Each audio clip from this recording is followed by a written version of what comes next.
Amigos, voltando agora com a dica sobre terceirização trabalhista. O que seria terceirizar um serviço? Veja que terceirização foi bastante falado no início de 2015 em virtude de um projeto que estava na Câmara dos Deputados sobre terceirização ampla em todas as atividades. Hoje, estou gravando esse vídeo em agosto, esse projeto foi para o Senado e lá descansa tranquilamente, sem nenhuma pressa. Mas veja, o que é terceirizar? Terceirizar, em síntese, seria pegar as atividades periféricas, aquelas que não são as principais, as mais importantes da empresa, e passar a atribuição delas para outra empresa. Ou seja, contratar uma outra empresa para se preocupar, para gerir, para desenvolver as atividades que não são as principais daquela empresa contratante, daquela empresa que é chamada de tomadora dos serviços. Um exemplo simples, já que estamos aqui falando de educação, vamos lembrar de uma escola. Qual é a atividade principal de uma escola? Aquela que a escola mais deve se preocupar e aquela que dá mais trabalho? Educação. Então vejam que o dono de uma escola ele está mais preocupado com o nível de educação, com o tratamento dos professores, com os alunos, do que com a limpeza em si.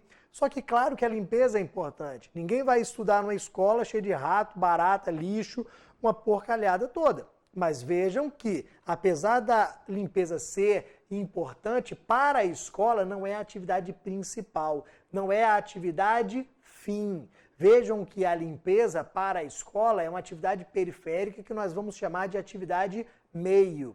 Então a atividade fim é aquela principal da empresa, a atividade meio ou atividades meio são aquelas periféricas que são importantes dentro do conjunto, mas que não são a grande preocupação daquela empresa. Vejam, essas atividades meio podem ser passadas para a atribuição de uma outra empresa, ou seja, essas atividades meio, elas podem ser terceirizadas para outra empresa.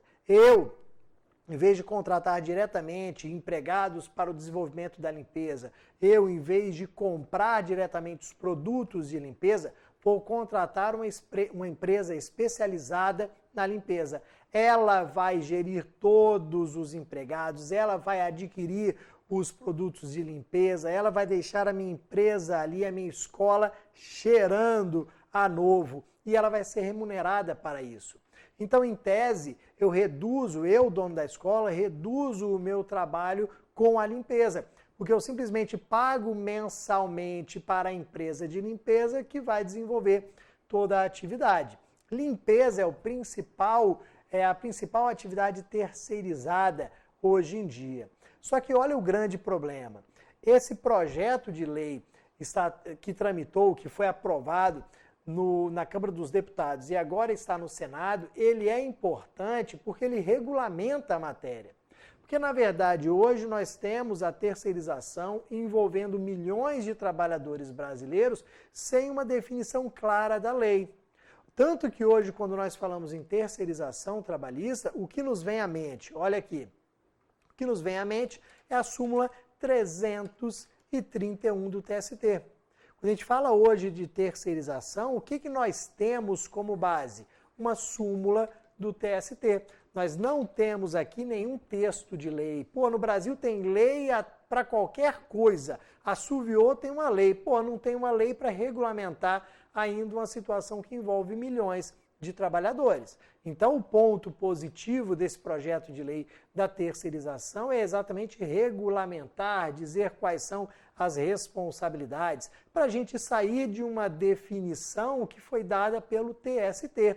Porque, querendo ou não, o TST foi resolvendo problemas ao longo dos anos que envolviam terceirização e aí foi regulamentando através desse entendimento simulado, que não é vinculante, que não tem a força de uma lei. Ok, galera? Dentro dessa súmula 331, nós temos primeiro essa definição das atividades que podem ser ou não terceirizadas. Ainda hoje, com base na súmula 331, nós só podemos terceirizar a atividade meio. Então, pelo entendimento da súmula, que é o entendimento que nós temos hoje, nós só podemos terceirizar a atividade meio. A única que pode efetivamente ser terceirizada é a atividade meio. A atividade fim, genericamente falando, não pode ser terceirizada. Então, eu, escola, olho para aquela minha atividade meio, que é a limpeza, terceirizo. Empresa prestadora de serviços de limpeza, vou te contratar, vou pagar R$10.000 por mês, você vai colocar dentro da minha escola 10 trabalhadores limpando. Ok, essa empresa está contratada. Olha o que eu fiz aqui.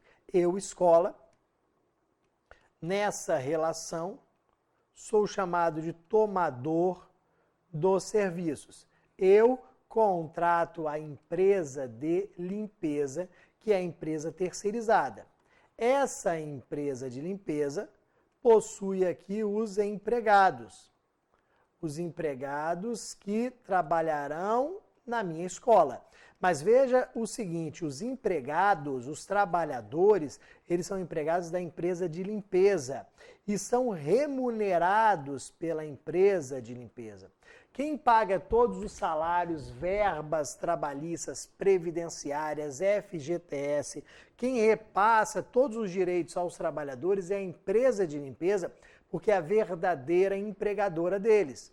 Ou seja, a responsabilidade primária pelo pagamento de todas as verbas, pelo cumprimento da legislação trabalhista, é da empresa de limpeza. Só que eu, tomador dos serviços, eu que terceirizo, tenho uma responsabilidade subsidiária, secundária. Enquanto a empresa de limpeza empregadora possui uma responsabilidade primária, principal, eu, tomador dos serviços, eu, escola, possuo uma responsabilidade subsidiária, secundária, que traz a seguinte ideia.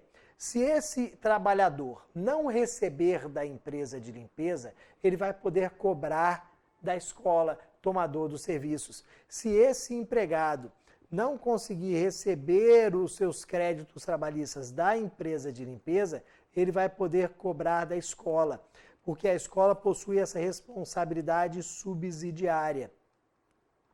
E vejam que a responsabilidade, como ela é subsidiária, ela tem que seguir essa ordem. Primeiro, empresa de limpeza. Segundo, escola.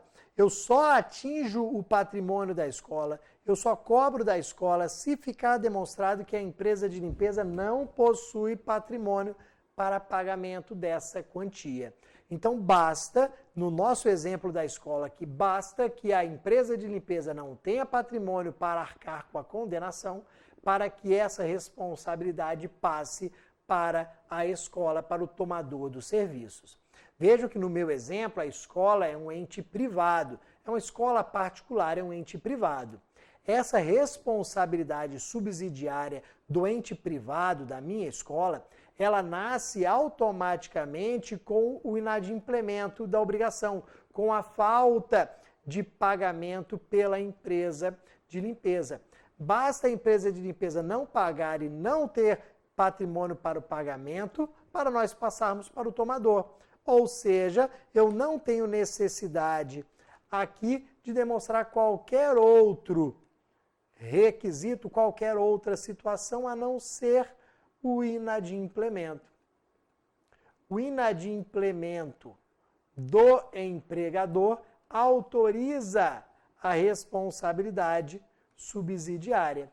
Então, basta o mero inadimplemento da empresa de limpeza, da empresa terceirizada, para que o tomador ente privado, que no nosso exemplo é a escola, seja responsável pelo pagamento dos haveres trabalhistas, dos débitos trabalhistas.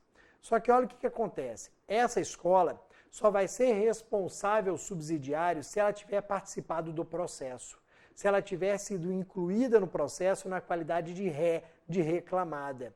Ou seja, se eu, que trabalhei limpando o chão daquela escola, quiser um dia vir a receber dela subsidiariamente, eu terei que ajuizar a ação também em face dela. Ou seja, eu vou contar para o meu advogado que eu era empregado da empresa de limpeza, mas que prestava serviços na escola. Para quê? Para o meu advogado ajuizar a ação em face das duas empresas. Então, Bruno, o autor, quem são as rés? Empresa de limpeza e escola. Vejam que a escola tem que ter participado do processo para ter sido condenada e lá na frente vir a arcar subsidiariamente. Se a escola nunca participou do processo, ela não pode ser condenada ali pelo princípio do contraditório e da ampla defesa. Ok, galera? Só que vamos lá. O ente público também pode terceirizar. Eu posso ter aqui a União, estados, municípios, eu posso ter o tomador ente público e geralmente os entes públicos terceirizam principalmente dois serviços aqui, limpeza novamente e segurança. Geralmente são os dois serviços aqui que o ente público terceiriza, limpeza e segurança. Então vem a União, contrata uma empresa de segurança privada. Aqui estão os trabalhadores do ramo de segurança, os vigilantes, por exemplo. Vejam que a União vai pagar à empresa de segurança não sei quantos R$1.000 por mês para que aqueles trabalhadores laborem aqui nos imóveis da União. A União, ente público, quando terceiriza, ela tem responsabilidade subsidiária? Também. O ente público também possui responsabilidade subsidiária. Aqui nós não temos diferença. Ente privado e ente público possuem responsabilidade subsidiária. A diferença está quando é que vai haver a responsabilidade subsidiária. Por quê? Para o ente privado, coloquei para vocês ali que há o inadimplemento, basta o inadimplemento. A mera inadimplência da empresa empregadora gera a responsabilidade subsidiária da tomadora. Agora, no ente público, não. No ente público, o entendimento da súmula 331 do TST é o seguinte: para que o ente público, União, estados, municípios, na qualidade de tomador, sejam responsabilizados, eu preciso que de inadimplemento, e preciso também de uma conduta culposa. Uma conduta culposa que seria, por exemplo, aqui a falta de fiscalização do contrato por parte do ente público. Então, eu preciso de inadimplemento mais uma conduta culposa. Eu tenho que demonstrar que aquele ente público que terceirizou não fiscalizou o contrato, permitiu que o ente contratado, que a empresa terceirizada ficasse inadimplente sem ela fiscalizar, sem ela saber.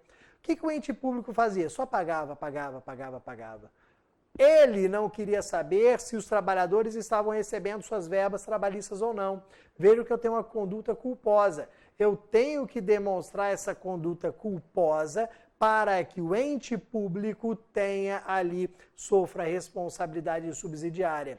Ou seja, é mais difícil você conseguir a condenação subsidiária do ente público do que de um ente privado. Isso aqui é natural. Se eu torno mais difícil a responsabilidade do ente público, eu estou preservando o patrimônio público. Eu estou protegendo o patrimônio e o interesse público. Ok, galera? Então, pelo entendimento atual do TST, é isso que vai acontecer. Para responsabilizar subsidiariamente um ente privado, basta o inadimplemento. A empresa terceirizada não pagou verbas trabalhistas. Responsável subsidiário, tomador, pague. Agora, para ente público, o que acontece? Empresa terceirizada não pagou? Vamos ver se houve uma conduta culposa por parte do ente público. Se houve a conduta culposa, ele será responsável subsidiário. Não houve conduta culposa, não há que se falar em responsabilização. Perfeito, meus amigos? Daqui a pouquinho eu volto. Tchau, tchau.